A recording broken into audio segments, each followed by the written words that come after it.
ایرانی فوج نے امریکہ سے مفاہمتی یادداشت کی پاسداری کرنے کا مطالبہ کر دیا۔ ایرانی فوج کے ترجمان بریگیڈیئر جنرل محمد اکرم مینیا نے کہا کہ امریکیوں کے لیے مفاہمتی یادداشت کی شرائط پر عمل کرنا لازمی ہے۔ انہوں نے واضح کیا کہ آبنہ ہرمز کے جنوب میں غیر قانونی راستہ بنانے کے لیے امریکی مداخلت خطے میں بدامنی کا باعث بنی ہے۔ انہوں نے مزید کہا کہ ایرانی فوج خطے کی سیکیورٹی اور بحری جہازوں کی محفوظ آمد و رفت کو یقینی بنانے کی پابند ہے۔ ایران کی مسلح افواج آبنہ ہرمز میں ایرانی عوام کی حقوق کا مضبوطی سے دفاع کریں گی۔ خبردار کیا کہ ایرانی فوج مسلسل اپنے نشانے پر موجود اہداف کی فہرست اپ ڈیٹ کر رہی ہے۔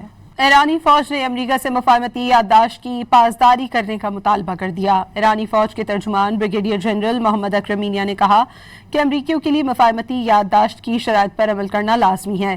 انہوں نے واضح کیا کہ آبنہ ہرمز کے جنوب میں غیر قانونی راستہ بنانے کے لیے امریکی مداخلت خطے میں بدامنی کا باعث بنی ہے۔ انہوں نے مزید کہا کہ ایرانی فوج خطے کی سیکیورٹی اور بحری جہازوں کی محفوظ آمد و رفت کو یقینی بنانے کی پابند ہے۔ ایران کی مسلح افواج آبنہ ہرمز میں ایرانی عوام کی حقوق کا مضبوطی سے دفاع کریں گی۔ خبردار کیا کہ ایرانی فوج مسلسل اپنے نشانے پر موجود اہداف کی فہرست اپ ڈیٹ کر رہی ہے۔